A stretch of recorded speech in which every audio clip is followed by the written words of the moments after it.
Peut-être on va donner la parole à quelqu'un de Conscience 2225. Est-ce que vous voulez prendre la parole? Oui, oui, je vais prendre la parole, s'il vous plaît. Ok, on vous bonsoir, écoute, oui. Bonsoir à tous ceux qui sont sur le panel. Bonsoir, oui. Je pense que le monde a sur le panel, c'est grave. Merci de m'avoir laissé la parole. Donc, comme il y a certains, je viens de prendre le panel en cours, mais j'entends que Ouattara est dictateur. Bon, ça me choque un peu parce qu'en Afrique, moi, je ne vois pas, même vous, dans vos pays, vous qui faites panel sur la Côte d'Ivoire, dans vos pays, l'opposition ne peut pas marcher comme ça, tranquillement, sans incident. Mais ça, c'est un mode de démocratie. C'est ça qu'on appelle la démocratie. On les laisse marcher, encadrés par des corps habillés. Ils font leur marche tranquillement. Mais ça, là, si ce n'est pas démocratie, là, tu ne peux pas voir ça ailleurs. Vous-même, vous parlez de la Côte d'Ivoire, là. Chez vous, on ne peut pas faire ça. Les opposants, vous parlez de talent, là. Vous ne pouvez pas marcher comme ça, là-bas. C'est pour tromper la communauté internationale. On connaît la stratégie qui a été mise en place. Mon frère, laisse-moi parler, s'il te plaît. Toi, tu sais ça bien, là. Mais chez vous, là, pourquoi vous ne marchez pas là-bas? C'est ça le problème de l'Afrique. Après, quand on va parler, vous allez dire que vous êtes des panafricains. Laisse-moi finir. Celui qui est au pouvoir au Bénin n'a pas fait troisième mandat comme Ouattara. Celui qui est au pouvoir n'a pas tué les Ivoiriens pour venir au pouvoir. Tu ne connais pas la constitution de la Côte d'Ivoire. Il ne faut pas parler de la Côte d'Ivoire. Toi, tu ne connais pas la constitution de la Côte d'Ivoire. Voilà. Donc, il ne faut pas parler de la constitution. Parle de ton Bénin, là. Tu vois, tu parles de quatrième mandat et la violer, on dirait que tu es ivoirien. C'est ça qui est le problème de l'Afrique. Après, vous allez dire que vous êtes panafricain. En Afrique, là, il n'y a pas un président qui est plus panafricain que la Côte d'Ivoire. Rappelez-vous, quand la guerre a commencé entre l'Ukraine et la Russie, le président Alassane Ouattara a envoyé un avion pour faire entrer en premier lieu tous les ressortissants ivoiriens et en second lieu tous les Africains qui sont en Ukraine qui veulent rentrer. Papa, si tu n'es pas panafricain, là, tu ne peux pas faire ça. Il y a combien de présidents qui ont fait ça? Vous qui êtes panafricain là, il y a quelqu'un qui a envoyé un avion pour aller faire sortir ses ressortissants. La Guinée, là, quand la Guinée, ils ont eu incendie chez eux, il a été le premier à envoyer de l'argent, à envoyer des vivres. Hein? Le Burkina et le Mali aujourd'hui qui se mettent contre nous là, il les a soutenus. Mais comme eux ils sont en mode, vous êtes là, eux, c'est des gens qui supportent Poutine. Poutine là, ça fait combien d'années leur pouvoir? Mais vous qui êtes panafricain, vous supportez Poutine. Vous voyez que vous n'êtes même pas clair dans vos propos, quoi. C'est ça qui fait que l'Afrique est en retard. Parce qu'on dit quelque chose que nous-mêmes, on ne fait pas. Vous-même, là, vous parlez de la Côte d'Ivoire, mais pourtant, il y a pire dans vos propres pays. Ouattara est le pouvoir, là, même si ça fait 100 ans, là. La Côte d'Ivoire est en train d'être dévoluée. Vous pouvez comparer le Bénin à la Côte d'Ivoire aujourd'hui. Il y a quel pays en Afrique de l'Ouest qui peut se comparer à la Côte d'Ivoire? Mais quand même, soyez des gens véridiques. Même si on n'aime pas quelqu'un, là. Mais le gars est en train de travailler. Il est en train de travailler. Nous, les Ivoiriens, on est fiers de ça. Vous parlez de marche de trucs. L'opposition, là, ça, c'est combien de partis que vous avez vu? Le congrès du RHDP, la dernière fois, là, au sein de BIMP, là, vous n'avez pas vu ça? Mais pourquoi vous êtes comme ça? C'est pour ça que l'Afrique est en retard. Parce qu'on n'aime pas la vérité, au fait. On n'aime pas la vérité. Ce qui nous arrange, là, vous ne voulez pas ça. La Côte d'Ivoire, là, il y a quel pays en Afrique de l'Ouest aujourd'hui, là, qui peut se comparer à la Côte d'Ivoire? Si les Camerounais s'élèvent, Alassane Ouattara. Les Gabonais s'élèvent, Alassane Ouattara. Les Béninois s'élèvent, Alassane Ouattara. Mais vous avez la poudre dans vos yeux, vous ne voyez pas. Mais c'est l'aiguille qui est dans les yeux des Ivoiriens, là, c'est ça que vous voulez enlever. Mais c'est pour ça que l'Afrique va toujours rester en retard. Votre histoire de panafricanisme, là, moi je vais vous dire, nous les Ivoiriens, on n'est pas dans ça. Chacun n'a qu'à gérer son pays. Parlez de la politique, de la manière où vous donnez des idées pour la Côte d'Ivoire. Donnez des idées comme ça pour vos pays. Comme ça, vous allez vous développer. Laissez la Côte d'Ivoire tranquille. Est-ce que Alassane Ouattara est le président de l'Afrique? Il est le président de la Côte d'Ivoire. Il n'est pas le président de l'Afrique. Vous supportez Poutine là. Allez-y dire à Poutine de venir développer vos pays. Moi, je ne comprends pas les Africains. Après, vous allez dire que vous êtes panafricain. Le panafricanisme là, c'est quoi vous voulez dire en fait? Voilà un monsieur Alassane Ouattara, même les journalistes de France 24 lui ont posé question par rapport à la pollution, les machins, que les Occidentaux disent qu'ils ne vont plus payer le cacao, le café, tout ça, parce que ça vient de la dévastation et tout ça, là, ça contribue à la pollution et à l'échauffement climatique. Mais devant tout le monde entier, Alassane Ouattara les a dit quoi? Il dit, écoutez, messieurs, si les Européens ne veulent plus acheter nos cacao, il ne faut plus ils vont acheter. Nous, on va trouver des acheteurs ailleurs. S'ils ne veulent pas acheter nos cafés, là, il ne faut pas ils vont acheter. Nous, on va trouver des acheteurs ailleurs. Mais entre eux, voilà les dits d'Alassane Ouattara. C'est sur Internet, vous pouvez aller regarder. Quelqu'un qui n'est pas panafricain, là, bien quelqu'un qui est sur la coupole des Européens, là, il ne peut pas parler comme ça. Donc, il dit, la pollution, là, l'Afrique fait combien dans la pollution par rapport à eux? Et là, leur pays, là, l'Europe, là, ils ont construit ça comment? Et aujourd'hui, c'est nous, on veut venir accuser. S'ils veulent acheter nos caca, ils n'ont qu'à acheter. S'ils ne veulent pas, ils n'ont qu'à laisser. Nous, on va trouver des acheteurs ailleurs. Mais vous pensez que quelqu'un qui a peur du blanc, quelqu'un qui est sur la coupole de l'Européen, il peut parler comme ça? Si je parle là, il y en a qui vont croire que c'est faux. Allez-y, tapez sur Internet, vous allez trouver l'interview de France 24 avec Alassane Ouattara par rapport au cacao et au café. C'était par rapport... Juste un instant. Oui. Est-ce qu'on peut revenir dans le débat? Parce que la question qui se pose ici, on parle du respect des institutions, on parle du respect de la loi, on parle du respect de la Constitution. Donc, c'est le débat ici. Donc, première observation. Voilà. Attendez, je vais vous donner la parole. C'est mon panel ici, je peux vous arrêter pour vous poser des questions, juste pour qu'on reste dans le sujet. Première chose, vous avez dit, les gens, ils ne sont pas ivoiriens, pourquoi ils parlent de la Côte d'Ivoire? Vous savez que s'il y a une situation difficile en Côte d'Ivoire, ça a un impact sur tous les pays qui sont autour. On se rappelle de la période difficile que la Côte d'Ivoire a connue. Des dizaines d'Ivoiriens ont dû quitter pour aller dans d'autres pays. Donc, les problèmes qui s'opposent à un pays africain, que ce soit le Bénin, le Cameroun, tous les Africains doivent se sentir concernés. C'est ma première observation. Deuxième observation, aujourd'hui, vous dites que parce que le président Ouattara travaille bien, donc ça ne vous pose pas en réalité de problème qu'il continue. Est-ce qu'aujourd'hui, selon vous, il n'y a pas un autre Ivoirien pour prendre la relève? Et deuxième volet de ma question, est-ce que ce n'est pas bon qu'il prépare la relève de son vivant? Ok, vous pouvez y aller. Ok, voilà. Merci de ta question. Pour dire que, est-ce qu'un autre Ivoirien ne peut pas prendre la relève? Un autre Ivoirien peut prendre la relève, mais à chaque moment, là, il faut des hommes concrets. Aujourd'hui, là, le monsieur, il nous a emmené de la sécurité. Et vu ce qui se passe dans nos régions, avec toutes les histoires de terreau autour de nous, on a vu que le monsieur, il a sécurisé notre pays jusqu'à preuve de contraire. Depuis, il a pris le pouvoir, malgré toutes les menaces. Il y a les Ivoiriens dorment en pleine quiétude. Il n'y a pas de coup de feu, il n'y a rien. Tu vois? Et donc, ça, c'est pour vous dire que côté sécurité, là, parce que si tu vois comme on est sur panel, on parle là, c'est parce qu'on est en sécurité. Aujourd'hui, là, en Côte d'Ivoire, là, même ceux qui sont dans l'opposition, ils critiquent, ils parlent. Qui les fait quoi? Parce qu'on est tranquille, on dort tranquille. Ça, c'est un. Maintenant, côté constitution, là, c'est pour ça, l'autre, quand il parlait tout à l'heure, il parle de dictature. Il dit, quand tu ne connais pas la constitution d'un pays, il ne faut pas parler. Ce n'est pas parce que les gens de l'opposition viennent vous dire des trucs sur Internet et vous allez croire à ça pour laisser les trucs. La Côte d'Ivoire, là, Alassane Ouattara, quand il a pris le pouvoir en 2000, normalement, il a gagné en 2010. Gbagbo n'a pas voulu quitter. Ça a traîné jusqu'en 2011. Il a pris le pouvoir. Il a fait 4 ans. On est parti aux élections. Mais vous savez qu'on avait traversé une période de crise. Et dans cette période de crise, après les élections, il fallait qu'on fasse une nouvelle constitution. Mais la nouvelle constitution qu'Alassane Ouattara il a fait, mais quand les gens viennent vous raconter, ils font comme si c'est lui seul, il a fait la constitution. Mais tout le monde était là. Paix à son âme, Bédi était là. Les gens du FPI étaient là. Soro Guillaume même qui a fui là. Soro Guillaume était là. Et tous, ils savaient, même Mamadou Koulibaly qui était l'un des gars sûrs de Gbagbo. Lui-même là, il était là. Il a dit aux gens, il dit cette constitution, si vous la votez, Ouattara, lui il est avocat, comment on appelle, lui il est juridique. Il connaît la loi. Il connaît la constitution ivoirienne. Lui, il connaît la loi. Il dit, si vous la votez, Ouattara peut se représenter encore. Parce qu'on dit, dans une république, tu peux faire que 2 mandats.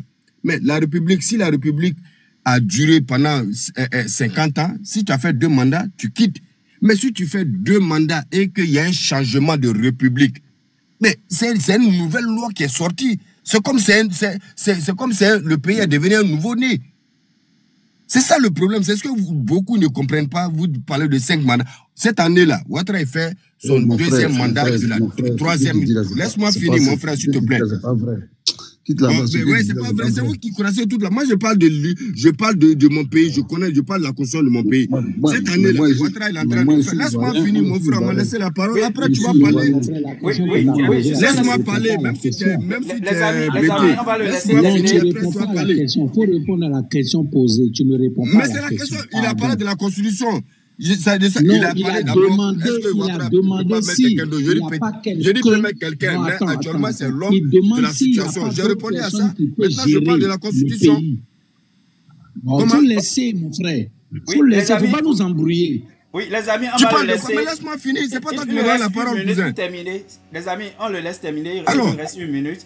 Et puis, vous pouvez prendre vos motions. Ok, oui. Voilà, laissez-moi finir. Oui, il lui reste 1 minute. Laissez-le terminer. Il lui reste 1 minute. Oui. Donc Ouattara, cette année-là, il fait son deuxième mandat de la Deuxième République. Donc là, après cette année-là, même nous-mêmes, on a ces partisans là, vis-à-vis de la loi là, on sait qu'après le mandat de cette année, il a bouclé son deuxième mandat. Dans la Troisième République là, il ne peut plus faire de mandat. À moins que la Constitution change. Même si la Constitution doit changer, il ne peut pas changer de lui-même. C'est tous les Ivoiriens ensemble. La Constitution dernière, elle n'a pas changé de lui-même. Voilà, donc ne venez pas mélanger les moutons au cabri. C'est pas la même chose. C'est pas comme si le gars s'est assis comme ça, il a changé la Constitution parce qu'il veut changer. Oui, non, mais il n'a pas changé tout seul. C'était avec l'accord de tout le monde. Merci pour m'avoir laissé la parole. Oui, je voulais poser une question. Oui, juste un instant, les amis. Oui, ne parlez pas tous au même moment, sinon on ne va pas s'entendre. Monsieur Diagré, je pense bien. Oui, allez-y. Oui. Moi, je voulais poser une question à celui qui vient de parler là. Qu'est-ce que dit la Constitution, l'article 55? Est-ce qu'il connaît ce que dit l'article 55 de la Constitution ivoirienne? Tu peux nous le citer, hein. Comme toi tu connais. Il faut nous citer, puis on va t'écouter. Mais l'article 55 de la Constitution ivoirienne dit qu'on ne peut pas faire 2 mandats. Et puis, l'article 160 nous dit que la nouvelle Constitution n'abroge pas celle qui était déjà là. Ça veut dire que ça ne supprime pas les articles qui étaient déjà là. Ça veut dire quoi? Ça veut dire que c'est une continuité des articles. Donc, ça veut dire que Ouattara ne va pas faire 2 mandats successifs. Après, s'il a fini ces 2 mandats, il ne peut plus faire d'autres mandats. C'est ce que ça veut dire. Tu comprends?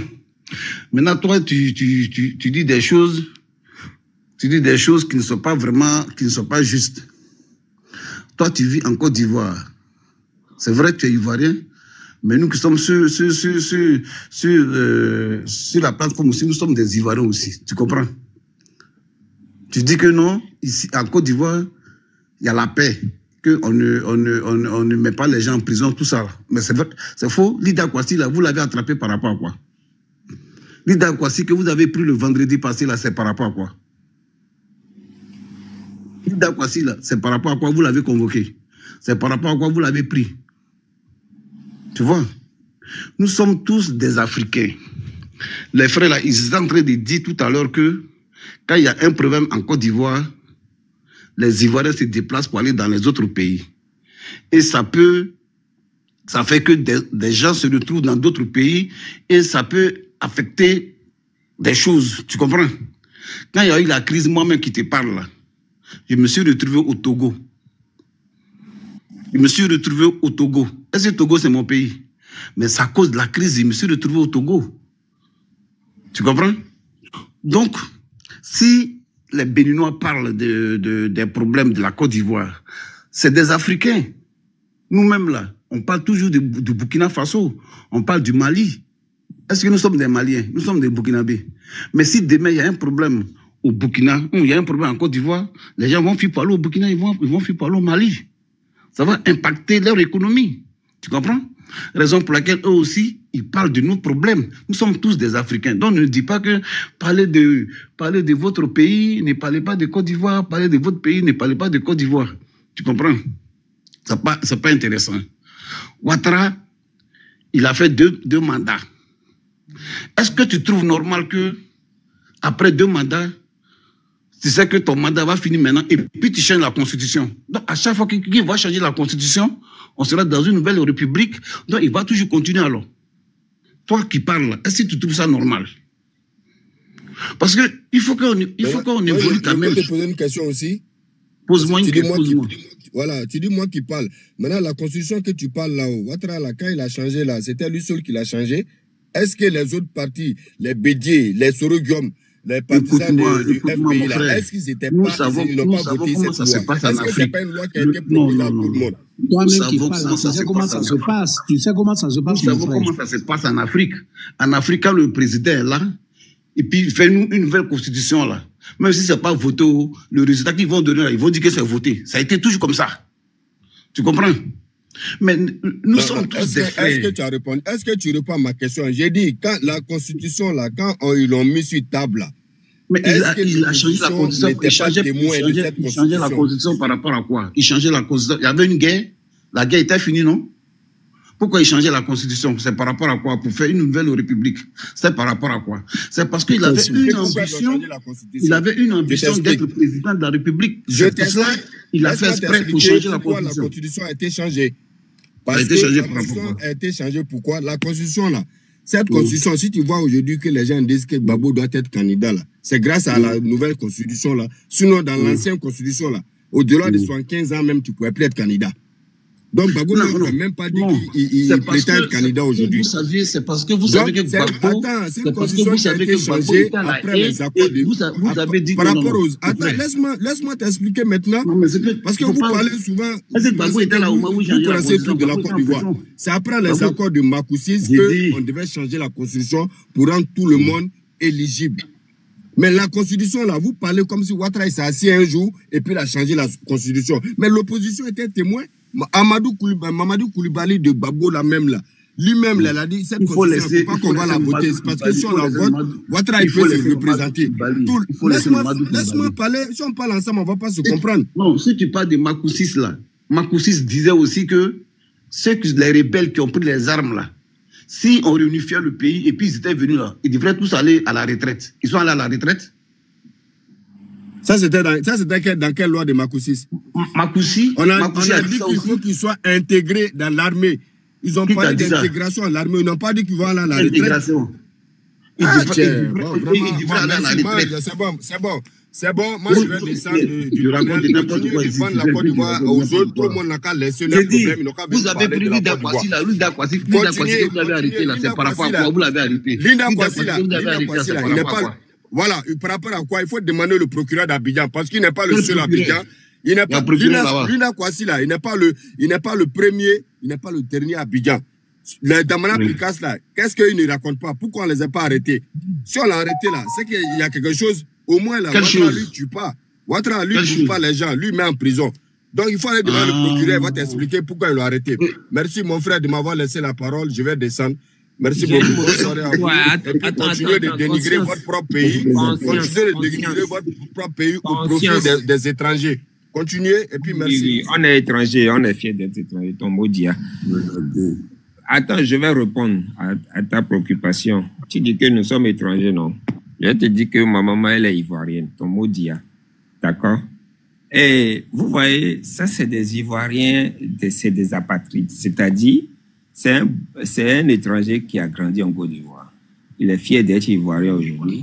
Il est en train de défier les Ivoiriens. Quand quelqu'un est fier de dire qu'un monsieur qui a 85 ans peut encore se présenter pour un 4e mandat parce que la nouvelle République l'autorise, c'est parce qu'il ne connaît pas les lois de son pays. En 2016, quand ils ont voté cette loi-là, le moment, ils sont exclus. On a déjà même fait un live sur ça. Il est exclu. Ouattara est exclu. Et, comment il s'appelle? Gbagbo est exclu si Gbagbo était au pays. Donc, et c'est pourquoi il avait dit qu'il laisse, en 2020, il laisse le pouvoir à la nouvelle génération. Lui-même, il sait qu'il ne peut pas se présenter. Du coup, après la mort de Amadou Koulibaly, le président Ouattara se représente encore. C'est en ce moment que les Ivoiriens devaient sortir pour dire non. Ils n'ont pas fait ça. Ils l'ont laissé faire 5 ans. Si, ils ont fait. Les Ivoiriens ont fait ça.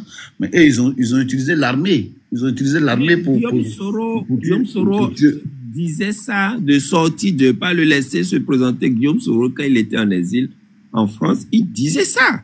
Il criait. Non, en fait, Oba, il y avait la force de... Comment il s'appelle? Le regretté Ahmed Bakayoko. Oui. Tu vois?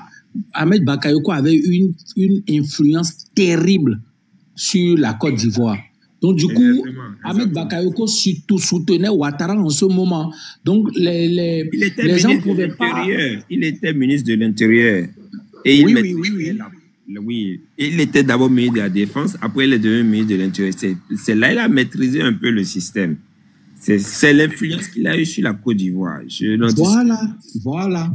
Sinon, en fait, ils n'étaient pas d'accord. Mais vu l'influence du feu Ahmed Bakayoko, ça a fait qu'ils ne pouvaient rien faire parce que Ahmed Bakayoko maîtrisait même les coins et les recoins de la Côte d'Ivoire. C'était ça, en fait. C'était ça qui a cassé un peu le game. Sinon, ils n'étaient pas d'accord. Tu vois? C'était ça, en fait. Mais aujourd'hui, moi, je peux dire un truc, directement, quand il parlait du Bénin, nanana. Écoute, moi, personnellement, les opposants béninois et moi, on est à couteau tiré. Mais si ce que vous dites là, moi, je suis d'accord avec les Béninois, les opposants béninois. Pourquoi? Parce que si jamais Talon décide, il a décidé de quitter le pouvoir. Pourquoi? Normalement, il ne devait pas le dire parce qu'effectivement, il a 2 mandats à faire, il doit partir tranquillement sans rien dire, sans crier gare pour dire « bon, ok, je vais partir et tout ». Mais il le dit parce qu'à un moment donné, que ce soit du côté de la mouvance et même du côté de l'opposition d'abord, on a l'impression qu'il n'a pas envie de partir parce qu'il a lancé tellement de choses que ça ne peut pas finir avant la fin du second mandat. Donc, du coup, on est tous... Même moi-même qui suis ici... L'État est une continuité. Voilà. C'était comme une continuité. Le nouveau gouvernement va achever ses œuvres. Voilà. Donc, du coup, on avait peur. On était dans une confusion totale. Et moi-même, j'étais contre c'est-à-dire quand il disait qu'on allait réformer, la Constitution et tout ça. Mais on était surpris quand il a dit... Personne ne doit plus faire c'est-à-dire plus de 2 mandats de sa vie.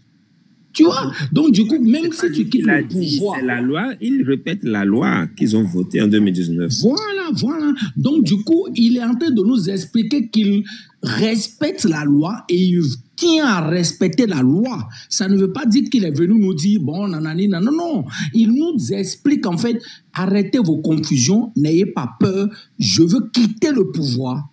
C'est tout, c'est pas compliqué. Maintenant, Ouattara, par exemple, il y a une question que Bi Africa a posée qui est quoi? Il n'y a pas personne, après Gon qui était décédé, le feu là, est-ce qu'il n'y a plus personne dans votre parti qui peut continuer cette dynamique-là? Mais il n'a pas répondu à la question. Est-ce qu'il n'y a personne à part Ouattara, donc il n'y a plus personne en Côte d'Ivoire jusqu'à aujourd'hui là. Tous ceux qui sont en Côte d'Ivoire là, qui sont dans les partis politiques ou même qui sont dans RHDP, il n'y a personne dedans qui peut continuer la dynamique Ouattara. C'est ça la question. Il faut que les Ivoiriens nous répondent réellement à cette question. C'est tout ce que moi je veux savoir. Donc il n'y a plus personne dans RHDP. Donc si Ouattara, Dieu appelle Ouattara, ça veut dire que la Côte d'Ivoire est morte. Bakayoko est mort, il n'y a plus personne. Après Ahmed Bakayoko, il n'y a plus personne. C'est ça le problème. Non, il n'y a plus personne en Côte d'Ivoire. Après Gon Coulibaly, après Bakayoko. Donc il n'y a plus personne en Côte d'Ivoire. Il n'y a plus personne. C'est ce qu'on voit aujourd'hui. Ah, là, c'est compliqué, hein? Parce que le jour, Talon va dire que je veux faire 3e mandat ou bien je veux changer le game et tout ça, ah là, il me verra derrière son dos. C'est-à-dire, il me verra sur son dos. Parce qu'on n'a qu'à se dire la vérité. Le respect de la loi, le respect de la Constitution. Un pays qui ne respecte pas la Constitution, c'est un pays mort. Regardez Niger, regardez Burkina.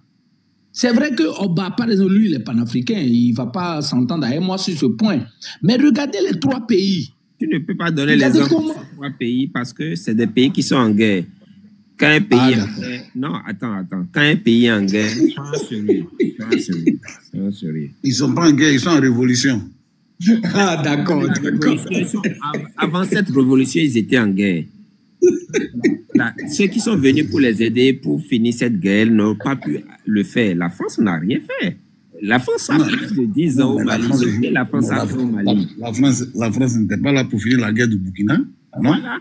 Donc, non, checkez le avec l'armée française a une base au Mali, l'armée française a une base au Niger, l'armée française a une base au Burkina Faso. Qu'est-ce qu'ils ont pu faire pour mettre fin au terreau qui terrorisait? Mais ils ont envoyé les terreaux pour leur intérêt. Comment vous voulez qu'ils finissent? Attendez, il n'a qu'à répondre. Checkez.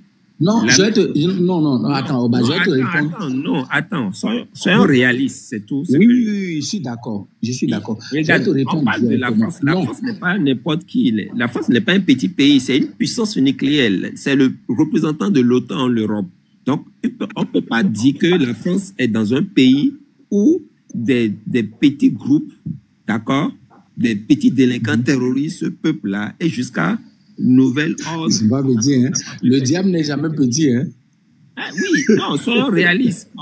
Tu vas me dire que les Américains, quand ils étaient en Irak, là, est-ce que l'armée irakienne a pu faire quelque chose devant les Américains? Non. Monsieur Oba, je vais répondre directement à ta question qui est quoi? Qui est que, est-ce que depuis que la France, les bases françaises, américaines étaient dans les 3 pays et tout, sans te mentir, ils n'ont rien foutu.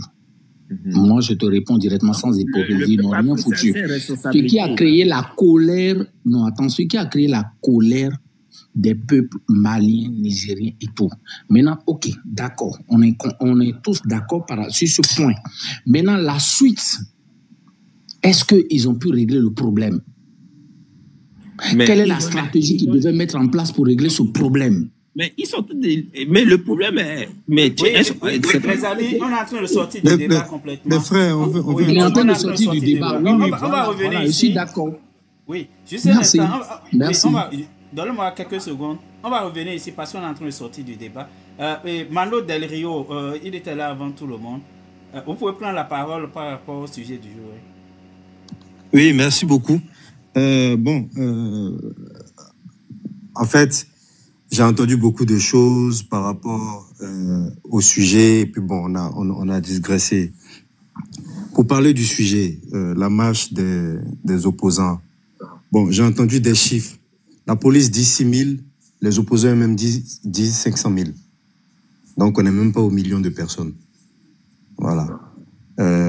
Et je pense que ça a salué le fait que le gouvernement ait laissé les opposants marcher. C'est à saluer parce que les opposants ont pu montrer quand même, ont pu faire une démonstration de force. Il y a eu du monde et Yopougon est acquis bien souvent à l'opposition, surtout au FPI qui est devenu PPACI de Laurent Gbagbo. Bon, moi je ne suis pas d'un camp, mais à chaque fois qu'il y a eu des débats sur la Côte d'Ivoire, j'ai apporté ma nuance, même si j'ai été vilipendé après dans les commentaires, etc. Ma nuance, c'est quoi? Nous avons des partis d'opposition qui ont marché. Le parti de Gbagbo et le parti dont est président M. Thiam, le PDCI. Le PDCI, c'est le premier parti de la Côte d'Ivoire. Le PDCI est comptable du gouvernement Ouattara. Pourquoi? Parce que le PDCI, c'est allié au gouvernement, c'est allié au RDR, ce qui a donné le RHDP, pour arriver au pouvoir. Le PDCI a dit oui pour le référendum. C'est pour ça que le frère qui est parti, je ne suis pas d'accord avec lui sur tout, mais ça là, il a raison. Sur ce point-là, il a raison. Aujourd'hui, c'est le PDCI qui dit que M. Ouattara a violé la loi. Donc, moi qui suis citoyen, je pense quoi alors? Hier, vous avez dit que ce monsieur-là méritait ce mandat. On a tous voté oui. Le lendemain, vous dites que non, parce que M. Bédier ne s'entend plus avec lui. Bédier, père son âme, qui était l'ancien leader du PDCI, ne s'entend plus avec M. Ouattara. Aujourd'hui, on dit ouais, qu'il est en train de tripatouiller la Constitution. Tout ça, c'est pour dire quoi? Il faut nuancer les choses. Nous avons les mêmes acteurs depuis plus de 30 ans. Les mêmes acteurs qui aujourd'hui se battent. Ces gens-là, je vais vous dire la vérité. Je ne vais pas dire forcément pour qui moi je suis en Côte d'Ivoire, mais je vais vous dire la vérité. Aucune personne, aucun de ces dirigeants-là n'est panafricaniste. Ça, je vous le dis en toute sincérité. Arrêtons avec ces histoires de tel est panafricaniste, tel fait troisième mandat, etc.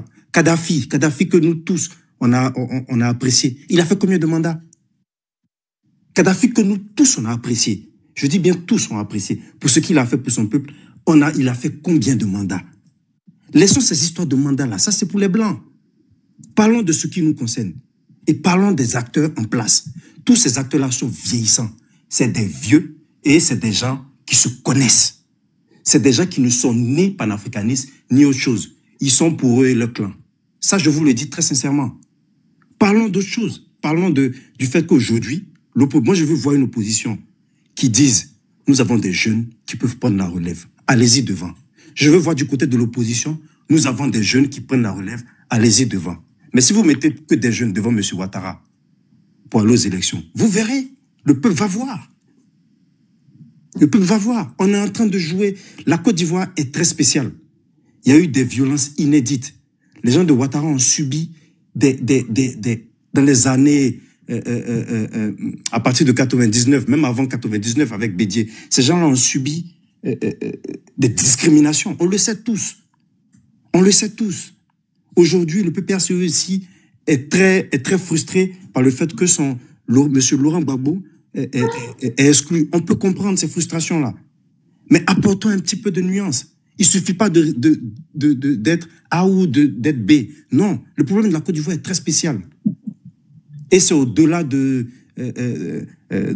tout ce qu'on peut appeler ado mouton ou bien panafricaniste, etc., etc. Je vous dis la vérité. Monsieur Thiam, Monsieur Gbagbo, Monsieur Ouattara, ces trois personnes-là, ces trois dirigeants-là, aucun d'eux n'est panafricaniste. J'en ai fini. Merci beaucoup. Donc, monsieur, moi j'ai une petite question. Donc, tant qu'on est panafricaniste, un panafricaniste ne peut pas faire 2 mandats, c'est ça? On ne peut pas respecter la Constitution, c'est ça selon vous? Non, vous n'avez pas compris. Vous n'avez pas compris ce que je disais. Ok. Non, c'était une question de curiosité. Non. Est-ce qu'un panafricain peut respecter la Constitution en faisant 2 mandats et partir et laisser la place à un bien sûr, être panafricain. Non, mais être panafricain, ce n'est pas une histoire En fait, être panafricain, c'est déjà montrer l'exemple. Montrer l'exemple que on peut faire du bien à son pays et on peut aussi intégrer les autres Africains. Le frère qui parlait tout à l'heure en disant que vous êtes des étrangers, vous ne devez pas parler de la Côte d'Ivoire, par exemple, il a tort. Parce que des gens ont quitté la Côte d'Ivoire pour aller se réfugier au Bénin. Depuis 2010, il y a des Ivoiriens ici qui sont devenus même béninois. Tout le monde souffre. Oui. Voilà, donc c'est tout ça être panafricaniste. C'est que tu étais Ivoirien, tu es devenu béninois. Pardon, on va parler de moi. Oui. Mais bon, il y a d'autres frères qui veulent prendre la parole. Les amis, je vais faire monter quelqu'un. Oui, juste un instant, je vais faire monter. C'est Ablolaï. Vous pouvez prendre la parole maintenant. Ok, merci beaucoup. Abdoulaye. Merci. Non, il a écrit BL.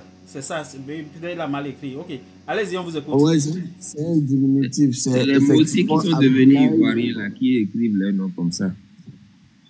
Tu vois, ce que Tchéké dit est très grave. Ce que Oba dit également est très grave.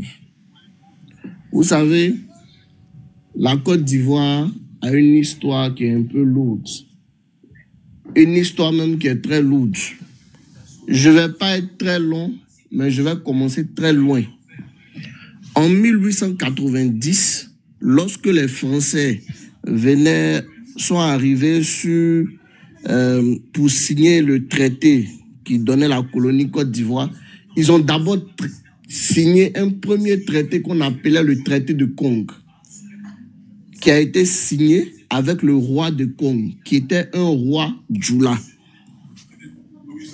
Ce roi de Kong, l'ethnie avec qui la France a signé le premier traité, qui a donné lieu à la création de la colonie Côte d'Ivoire en 1893, c'était le traité avec le roi de Kong, qui était un roi Djoula.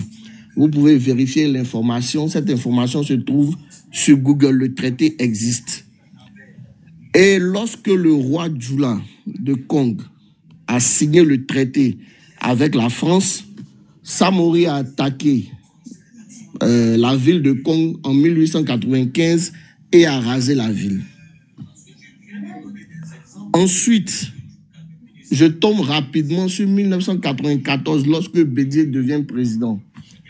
sachant que Ouattara est d'ethnie Djoula, le ministre de l'Éducation nationale d'alors, qu'on appelle Pierre Kipré, a écrit dans le livre d'histoire, les Djoulas sont les envahisseurs venus du Nord, déniant ainsi le fait que Djoula soit une ethnie. On nous a dit que Djoula n'était pas une ethnie. Ça fait que moi, Djoula, je suis obligé de me justifier à chaque fois que quelqu'un me pose une question. On nous a dit que Djoula n'était pas une ethnie, sachant que, par exemple, le mot Baoulé signifie l'enfant est mort. On nous a dit que Djoula veut dire commerçant, donc c'est pas une ethnie. Bref. Et c'est vrai. Tu viens de dire, c'est que ça, c'est évident. Non, s'il vous plaît, taisez-vous, je parle. Il faut bien expliquer aux gens, c'est quoi un Djoula? C'est quoi? C'est le commerçant. Laissez-moi parler. Il faut expliquer bien aux gens. Non, Laissez-le parler, laissez-le parler. Laissez-moi parler. Voilà. Sinon, en malinqué, en bambara, en mandingue, et vous pouvez demander à tout le monde, le mot Djoula ne signifie pas commerçant. Le mot commerçant, c'est ferré. Quand quelqu'un vend, il est commerçant, on dit ferré. Mais depuis les années 1200, l'activité principale des Djoula était le commerce. Donc, on appelait les Djoula les commerçants, d'où le mot Djoulaya, qui signifie comportement des Djoula pour faire allusion au commerce. Et donc, Pierre Kipré, ce qu'il a fait, il a fait un truc d'assez subtil. Il a remplacé le contenu par le contenant. C'est-à-dire prendre le commerce, qui était l'activité des Djoula, pour dire que les Djoula sont des... Djoula signifie commerce. Il n'en est rien. Le Djoula, le commerce est l'activité principale des Djoula. C'est vérifiable. Faites attention, vous parlez à quelqu'un qui est assez instruit. Ne venez pas mélanger l'histoire d'un pays. Faites très attention. Il a envoyé une notion qu'il a appelé ivoirien de couche multiséculaire. C'est comme ça que les Ivoiriens... Cher ami, juste un instant. Je suis le modérateur principal ici. Non, oui, juste un instant. Je suis le modérateur principal ici. Je voulais qu'on donne notre opinion plutôt sur le sujet du jour. Parce que toutes ces notions historiques, là, je ne pense pas que ça va nous faire avancer dans le débat. Le problème, c'est est-ce que vous êtes prêts pour qu'on monte la tension du live? Parce que là, je suis rentrée, je suis bien assise là. Oui, j'y attends. Ablo, faut nous épargner de ton tribalisme là. Parce que je vois que tu es un vrai tribaliste. On vous connaît les Djoula. Vous Non, ma soeur, on ne peut pas dire des choses comme ça. On te parle de Ouattara qui doit dégager. Tu me parles. Non, mais on ne peut pas dire des choses comme ça. Monsieur Biafra, le problème, c'est que le traité de Kong... C'est pas sérieux. Mano, d'accord, je reconnais. Juste une minute. Le traité de Kong dont il parle s'appelait aussi, d'accord, l'Empire Ouattara. Il est en train de vouloir donner une légitimité à Ouattara d'après ce que les Blancs avaient créé depuis 1800. C'est grave, en fait. Il manipule l'histoire. Oui, non. Pour pouvoir valider l'incongruité de Ouattara d'aujourd'hui, ça n'a rien à voir, l'histoire. Non, attends. Bon, il a bien commencé dans l'incongruité. Mon frère, le tribalisme que tu viens étaler ici, on n'en a rien à foutre. Là, il n'y a pas de Djoula, il n'y a pas de panafricanisme. Il y a juste des peuples, des Ivoiriens qui en ont marre du fait que le pays est kidnappé. Mon frère, on a compris. Laissez-moi parler. Un Ivoirien en train de parler, laissez-le parler. Un Ivoirien, c'est Ivoirien, on n'a jamais vu. C'est blanc aux yeux bleus, on n'a jamais vu ici. Mon frère, d'accord, c'est pas grave, laissez-moi parler. Oui, ce que je disais, Georges, il y a juste une seconde. Ce que je disais, cher ami, tu peux continuer. Oui, laisse-le, il a bien commencé l'histoire. Oui, mais c'est qu'on n'a pas le temps de faire l'histoire parce qu'on n'a pas d'autres historiens sur le plateau. Parce que, attends, il faut l'histoire pour édifier ceux qui ne sont pas ivoiriens. Parce qu'il a bien commencé. C'est là on va venir à la crise de la Côte d'Ivoire. C'est là maintenant on va voir ce qu'il va dire.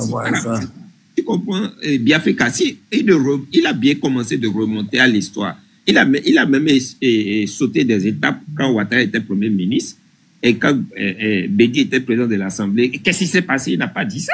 Qu'est-ce qui s'est passé? Gbagbo et Ouattara a démissionné. Il n'a pas dit tout ça là. Il a sauté ça vite. Il veut maintenant descendre vers la crise. Quand Gbagbo, avant l'arrivée de Gbagbo au pouvoir. C'est là maintenant on veut le quitter parler. C'est là le problème a commencé. Mais il est remonté plus loin. Mais il va venir là où le problème... Pourquoi les Ivoiriens sont dans la rue aujourd'hui? C'est le problème, ça. C'est le nœud du problème, ça. Les 3000 morts en Côte d'Ivoire fait partie du nœud du problème des Ivoiriens. Donc, il n'a qu'à commencer. Il a bien commencé. Il n'a qu'à arriver jusqu'à là. Et descendre jusqu'en 2025. On va voir comment il va résumer le problème de la Côte d'Ivoire. Parce que si on ne t'explique pas bien le fond du problème de la Côte d'Ivoire, toi-même, tu ne peux pas comprendre le problème. Moi, j'étais en Côte d'Ivoire quand il y avait la crise sous Gbagbo, quand Gbagbo a initié le Forum de la Réconciliation nationale qui a été initié par Seydou Diarra, qui était Premier ministre. Donc, j'étais en Côte d'Ivoire, j'ai vécu ça. Donc, je veux qu'il vienne jusqu'en 2011. Ok, laissons-le continuer. Oui, ok, laissons-le continuer. D'accord, merci beaucoup, Oba. Le fait de parler beaucoup, dire beaucoup de notions, c'est vrai, il n'y a pas beaucoup d'Ivoiriens. Vous pouvez mentir à ceux qui sont sur le panel. Mais, franchement, s'il y a des personnes averties, ils vont vous apporter la contradiction. En 2001, lorsqu'il y avait le Forum de réconciliation nationale, Seydou Diarra n'était pas Premier ministre. Et la situation dont je parle de 1994, lorsque Bédié était président, et je remonte. Le ministre Pierre Kipré a introduit une notion qui est claire. Il a parlé d'Ivoiriens de souche multiséculaire. En plus de cette notion, une autre notion a été introduite, Ivoirien de circonstance. C'est à partir de là qu'on a fait émerger le concept d'ivoirité. Le concept d'ivoirité, à la base, n'est pas mauvais, puisque c'est un concept de reconnaissance nationale qui avait été donné même par un historien, je crois, Nyangouran Porquet. Mais c'est l'utilisation de ce concept-là en sectorisant les Ivoiriens qui a créé tout le problème. Les Ivoiriens du Nord ont été considérés comme des étrangers sur le territoire. Je pense que M. Oba qui parle, qui se lève pour dire non, tel est fils de tant, tel est fils de tant, tel est étranger, c'est exactement ce problème-là qui a envoyé la guerre en Côte d'Ivoire. Et on est toujours dans ces éléments de langage-là en 2025. On est toujours dans ces éléments de langage en 2025. Tu t'excites, tu parles beaucoup. On a vu en 99, Thiam était dans le gouvernement. La mère de Ouattara a été attrapée, une personne qui avait plus de 80 ans. Elle a été interviewée pendant 2 heures pour lui demander si son fils était son fils. Si on fait ça à votre mère, vous pouvez l'accepter? La mère, au temps de Gbagbo en 2005, la femme est décédée, elle a été enterrée au cimetière de Williamsville. La tombe de la dame, elle a été exhumée, on partait avec son corps. Vous pouvez accepter ce genre de choses? Pouvez-vous accepter ça? Le PDCI et le RDA à l'époque, en 2004, ont organisé une marche pacifique. Il y a eu plus de 400 morts selon l'opposition, environ 200 morts selon Amnesty International et environ 50 morts selon le pouvoir qui est en place. Les communautés d'Afrique de l'Ouest et principalement de l'AES ont été pris pour cible à Abidjan. Vous dites que vous étiez à Abidjan, vous savez, quand on dit Burkinabé, là, vous savez ce que ça représentait en Côte d'Ivoire? On avait des unités de répression d'un certain nombre de personnes. On peut citer des cas, mais je ne veux pas rentrer dans des cas personnels. On peut citer des cas, que ce soit Bédié, que ce soit Gbagbo. Mais c'est des gens qui ont détruit la Côte d'Ivoire. Mais Ouattara n'est pas exemple de ça. Ils ont tous détruit la Côte d'Ivoire, c'est le trio. Quand Ouattara a dit, on ne veut plus, on m'exclut parce que je viens du Nord et on m'exclut parce que je suis musulman. C'est ces mots-là qui ont fait qu'au lieu que le débat s'arrête sur sa personne, Ils ont exporté ce débat-là sur toutes les communautés du Nord et toutes les communautés d'une religion. Et les gens ont commencé à subir des exactions. J'aurais cru même que lorsqu'il vient au pouvoir en 2011, dans les conditions qu'on sait, lorsqu'il arrive au pouvoir, j'aurais pensé qu'on serait parti à la réconciliation, mais non. On est toujours dans ces mêmes problèmes-là. Je ne suis pas d'accord avec le fait que Ouattara se présente. Je ne suis pas d'accord avec le fait qu'il se soit présenté en 2020. Je ne suis pas d'accord avec le fait qu'il se présente en 2025. Mais en 2020, lorsque on n'était pas d'accord pour que Ouattara soit candidat, les partisans de Gbagbo voulaient que ce dernier soit candidat. Les partisans de Bédié, pendant qu'il avait 85 ans, voulaient qu'il soit candidat. Aujourd'hui, dans le parti de Gbagbo Laurent, Awa Don Melo, son vice-président, lui a écrit un courrier pour lui dire « Président, vous n'êtes pas sur la liste, préparons une candidature de remplacement. Au cas où vous n'êtes pas accepté, je pourrais prendre la place. » Mais il a été chassé du parti. Il a été chassé du parti. Il n'y a pas lieu de démocratie, il n'y a pas lieu de dialogue. Au RHDP, il n'y a même pas une seule personne qui a pu lever la tête pour dire qu'il va concurrencer Alassane en quoi que ce soit. Au PDC, jusqu'à ce que Bédié meure, c'était la pensée unique. Et même avec Thiam qui arrive, c'est la pensée unique. Le monsieur n'est pas sur la liste électorale. On ne peut pas choisir quelqu'un pour le remplacer. C'est bien d'être sur les plateaux, de dire des choses, de se faire passer pour des connaisseurs de la Côte d'Ivoire. C'est bien beau. Mais nous, on en interne, on vit des choses. Pour ma part, je vais terminer en disant, nous ne sommes pas d'accord pour que ces vieilles personnes, c'est-à-dire Ouattara et Gbagbo, continuent de cristalliser l'opposition et la vie politique en 2025. Mais il faut dire la vérité aux gens. Ça ne sert à rien de venir sur des panels pour essayer de dire non, Ouattara est comme ça, Gbagbo est comme ça. Ce n'est pas vrai. Ce n'est pas des choses qui sont vraies. En 1995, Gbagbo a refusé de partir aux élections parce que Bédié a changé la constitution en 1994. Et la nouvelle constitution disait que pour être président, il faut avoir vécu les 5 dernières années au pays. Il a pris cette décision-là en décembre 1994. Sachant qu'en juillet, il venait de donner l'autorisation pour que Ouattara soit déjà du FMI, il n'était pas en Côte d'Ivoire. Gbagbo a dit qu'il n'était pas d'accord. Il a décidé de, comment on appelle ça même, il a décidé de s'opposer à ça. Il n'est pas allé aux élections. En 2000, Bédié, avant 2000, en 98, Bédié a changé le code électoral. Il a dit il a effacé la limitation de mandat et il a fait passer le mandat d'un quinquennat à un septennat. Personne n'en parle.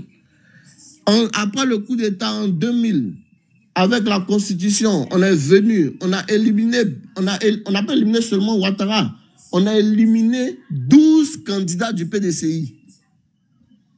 12 candidats du PDCI. Ils sont allés aux élections. Gbagbo n'a pas gagné l'élection. Il n'y a jamais eu de résultat. Ils ont appelé l'élection de 2000. Gueye s'est autoproclamé président et Gbagbo est passé sur RFI et comment on appelle l'autre chaîne là, RFI et TV5 pour dire qu'il est le nouveau président de la Côte d'Ivoire. Et il a été pris par des chars français qui sont venus le déposer au palais présidentiel. Et Pierre Moscovici, dans le journal de TF1, a annoncé que le seul président qu'il connaissait en Côte d'Ivoire était Laurent Gbagbo. C'est comme ça qu'il devient président. Et il a dit, je suis devenu président dans des conditions calamiteuses. En 2002, lorsqu'il y a eu la guerre, ils nous ont posé la question à Gbagbo. Pourquoi tu ne mets pas Ouattara en prison? Il a dit, les vidéos sont sur TikTok, vous pouvez vérifier. Il a dit, si j'avais la preuve que Ouattara était l'auteur de la rébellion, je l'avais déjà mis en prison. Dans le face-à-face, les deux étaient arrêtés, ils se sont parlé. Lorsqu'il a dit qu'il a les éléments en béton pour, comment on appelle ça même, pour incriminer Ouattara, lorsque Ouattara a donné des déclarations aussi sur lui, il n'en a plus parlé. Ce sont des vieux qui se foutent de nous. Et moi, je pense très sincèrement que venir faire un débat encore sur ça, de sorte à ce que ces gens-là aient une certaine importance. Je suis désolé, mais franchement, on est en train de rater quelque chose. Je pense que au lieu d'employer un ton haineux, d'insulter X ou Y, il faut vraiment appeler à l'apaisement. Les mots que j'ai entendus hier dans le meeting du Front républicain, c'était des mots qui étaient un peu graves. Il faut appeler tout le monde au bon ton, au calme. S'ils ont des problèmes politiques à régler, qu'ils s'enferment et qu'ils règlent leurs problèmes politiques. Nous, la population, surtout les jeunes, on n'en a rien à voir. On n'en a rien à voir. Oh, ok, 30 secondes encore pour conclure, oui. D'accord. Aujourd'hui, beaucoup d'hommes sont sortis. Effectivement, l'atmosphère politique en Côte d'Ivoire est polarisée. On a moitié ado, moitié opposition. Donc, forcément, l'atmosphère politique sera polarisée. Mais une chose est sûre, il faut que les anciens se retirent et que les cadres soient redistribués et qu'on passe à autre chose. Mais ça n'enlève rien aux injustices que certains Ivoiriens ont subies. Personne n'est plus Ivoirien que l'autre. Ni l'Ivoirien meilleur au Béninois, ni le Béninois meilleur au Burkinabé, ainsi de suite. Nous sommes tous Africains et on doit lutter pour notre race. Mais souvent, certains mots employés sont un peu dommages. Mais je vous remercie de m'avoir donné la parole. Merci beaucoup. Monsieur Kouassi, vous pouvez prendre la parole. Monsieur Kouassi, ouvrez votre micro. Donc les amis, si vous n'êtes pas abonnés, profitez pour vous abonner et continuez à tapoter, à partager le live. Après, je pas d'émotion pour lui. Hein. Juste un instant. Monsieur Jonathan Kouassi.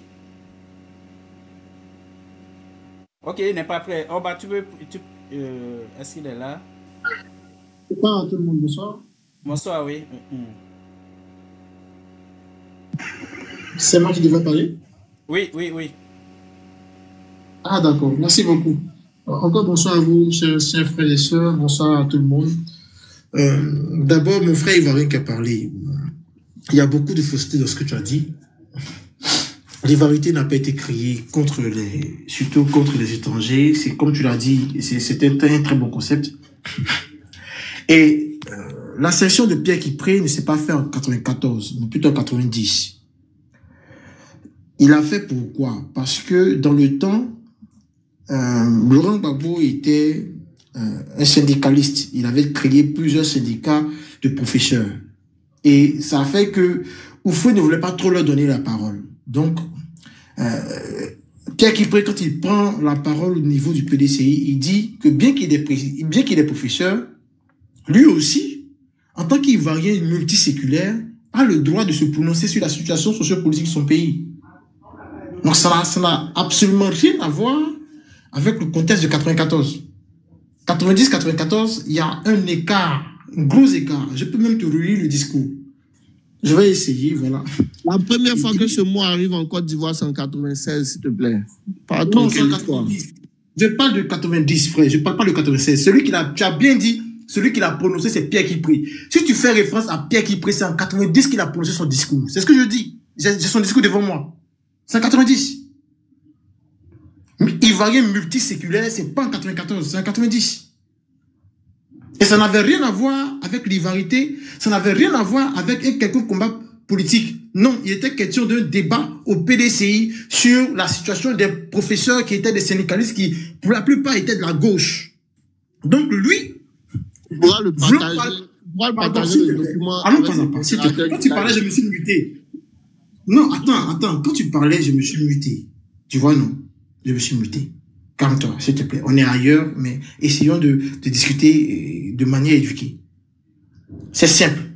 Le discours de Pierre Kipré, je l'ai devant moi. Il est relaté dans le livre de Jean-Noël Loukou, Une querelle ivoirienne.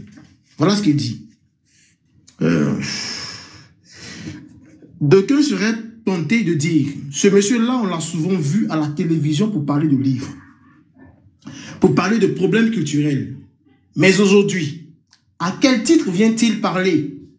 Je suis ivoirien, non pas par adoption, mais par les fibres les plus multiséculaires de ma famille. Je ne suis pas devenu ivoirien. Et tout ce qui touche les problèmes de mon pays, j'ai le droit, en tout cas, même si on me l'ôtait, je m'arroge le droit de donner mon point de vue. Et deuxièmement, comme se développe dans le pays l'idée que les enseignants gênent. Et deuxièmement, comme se développe dans le pays l'idée que les enseignants gênent. Je parle de la situation socio-politique en 90. Il ne parle pas de 94. Ça n'a rien à voir. C'est un gros mensonge qui vous a été servi, que vous avez accepté de prendre. C'est tout. Non, mais vous avez... tu viens de lire n'a rien à voir avec ce que j'ai dit. Frère, attends, tu as donné une date, tu as dit que tout ça avait contribué à l'ivoirité et que Pierre Kipré l'avait dit en 94. Tout de suite, tu as répété que cette accession a été faite en 94. Je dis c'est faux. Non, mais ce que tu as lu n'a rien à voir avec ce que j'ai dit. S'il te plaît, non, attends, doucement. Ce que tu as lu là, ça n'a rien à voir avec ce que j'ai dit. Attends, frère, c'est justement ça le problème. Non, attends, doucement. Avant que tu me traites de... Calme-toi, avant que tu me traites de menteur, il faut relire. Je n'ai pas dit que tu as menti. Non, c'est faux. C'est ce que tu as dit. Tu as dit que c'est un gros mensonge. Donc, mais je ne t'ai pas traité de menteur. J'ai dit que c'est un gros mensonge. Je ne t'ai pas traité de menteur. Allons doucement. Il faut relire ce que tu as dit. J'ai bien dit qu'il a utilisé le mot ivoirien de souche multiséculaire. C'est ce que j'ai dit. Africa. Monsieur Gillet, vous êtes là? Oui, Georgia, oui. L'autre compte, je ne veux pas l'utiliser pour les lives ces derniers temps. Est-ce que vous pouvez m'enlever mon dos là-bas et me mettre ici? Ouais, j'ai besoin de fermer un peu le micro de Hablo, quoi. Il veut étaler son tribalisme ici, ça me dérange. Les conneries que toi tu as dit ici, jusqu'à dire que Ouattara le maudit là est panafricain. Tu sais combien tu as donné envie de vomir aux gens, pourtant on a gardé les micros fermés ici. Mon frère, il faut garder ton micro fermé, laisse-moi s'y parler. Moi, j'ai dit que Ouattara est panafricain.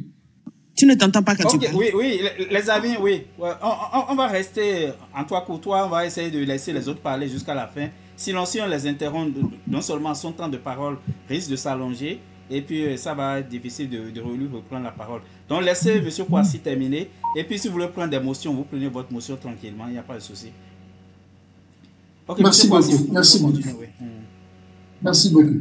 Donc, quelque part, ceux qui avaient voulu trouver une histoire logique à expliquer aux gens pour vilipender l'ivoirité, se sont permis d'enlever des mots dans certains contextes pour les accoler à l'histoire. Par exemple, ce qu'il a fait comme assertion. Non, Pierre Kipré a mentionné les Ivoiriens multiséculaires en 94. Vous ne trouverez aucun discours, je dis aucun discours de Pierre Kipré où en 94, il parle d'Ivoiriens multiséculaires. Aucun. Il a dit une seule fois, quelque part en 90, lors d'un débat entre eux. Maintenant, les Ivoiriens de circonstance, pour la première fois, jusqu'à présent, je continue de chercher les personnes qui l'auraient dit bien avant la date que je vais donner. Voilà.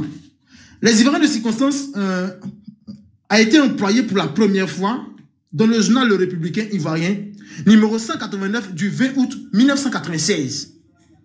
Et figurez-vous que si c'était pas un partisan du PDCI, on aurait dit alors que le PDCI est vraiment mauvais. Mais c'est un partisan du RDR d'alors, qui aujourd'hui, je pense qu'il est quelque part, en tout cas, il doit être ministre.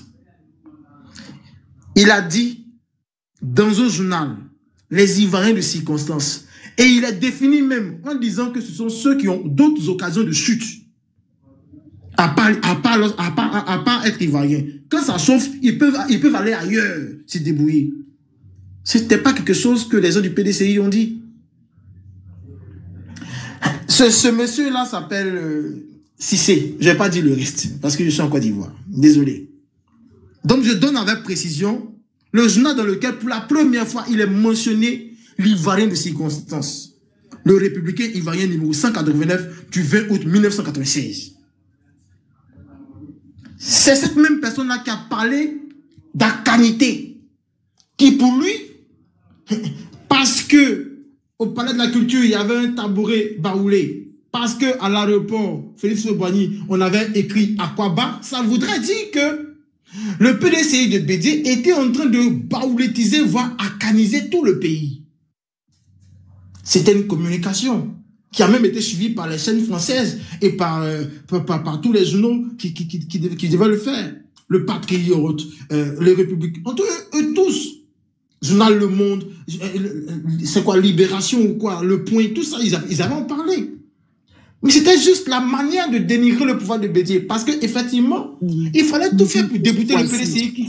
Monsieur Kouassi, vous pouvez revenir au sujet. Monsieur a dit, lui, répondre brièvement et revenir au sujet. Parce que là, on s'est éloigné complètement, quoi. S'il vous plaît. D'accord, d'accord. J'ai voulu juste donner quelques précisions sur notre histoire, mais bon, c'est bon.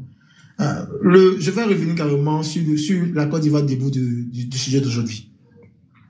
Encore désolé si j'ai essayé de faire une digression. En vrai, cette majorité qui est sortie hier attendait le bon moment depuis longtemps. Parce que très souvent, ceux qui parlent sur les panels sont pour la plupart des gens qui ne sont pas trop en Côte d'Ivoire. Et comme c'est comme ça, les gens se disent que non, ça voudrait dire qu'en Côte d'Ivoire, tout va bien. Mais c'est faux.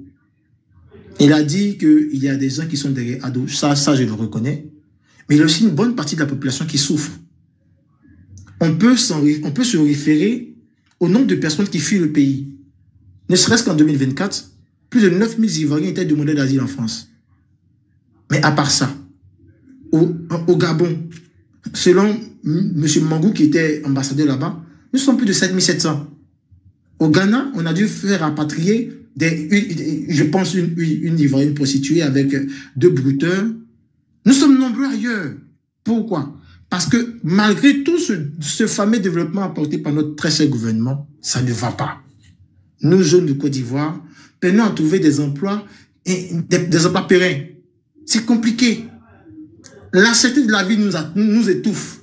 Bon nombre d'entreprises ont dû fermer boutique à cause de certaines décisions étatiques. Par exemple, il y a eu une loi qui est sortie de la réflexion de nos gouvernants disant que on ne peut plus importer des véhicules dont l'âge dépasserait les 5 ans. Mais quand ils ont pris cette décision-là, qui sont ceux qui ont fermé boutique? C'est pas les entreprises françaises ni libanaises, c'est les entreprises ivoiriennes. Parce qu'elles ne sont pas assez fortes financièrement pour pouvoir prendre directement des véhicules tout neufs à l'extérieur. Donc, la plupart des transitaires qui étaient dans le domaine ont fermé boutique. Ceux à qui ça a profité, je vais citer quand même quelques noms, désolé, CFAO, Socida, Rimco, pour ne citer que ceux-là. Donc, si vous avez vu des gens sortis hier, c'est quelque part pour crier ras-le-bol. C'est vrai, il y a le cas Thiam, c'est vrai, il y a le cas Laurent Gbagbo. Mais à côté de ça, il y a un gros nombre d'Ivoiriens qui aimeraient un changement. Ce qu'on ne veut pas, ce qu'on n'aimerait pas, c'est que le pays aille dans une guerre. Parce qu'effectivement, si on a déjà vécu 2010, on sait très bien que si jamais il y a une guerre, c'est clair que il y aura une sorte d'arrêt de toutes nos activités. Mais ce dont on a envie, c'est que ce gouvernement-là parte. Parce que depuis 15 ans, ils n'ont rien proposé. Depuis 15 ans maintenant, ils n'ont rien proposé. Que des menaces, ou soit des choses pour nous empêcher de vraiment parler. Donc, je vais me muter en disant simplement que, effectivement, la Côte d'Ivoire, la manifestation d'hier a regorgé tous les fils et filles de la Côte d'Ivoire, tous ceux qui se sentent opprimés, tous ceux qui se sentent un peu délaissés, les déguerpis, ceux qui ont été jetés dans la pauvreté à cause de certaines mesures dues à la dette, ceux qui ont perdu les emplois et que l'État ne veut pas regarder, ceux qui se sont fait spolier de leur terrain, de leur terrain racheté par des étrangers, ceux qui, tout ce lot-là souffre. Et c'est eux que vous avez vu hier. Merci beaucoup. Merci beaucoup. Il reste une personne qui n'avait pas... Ok, pas une personne. Monsieur Hiero,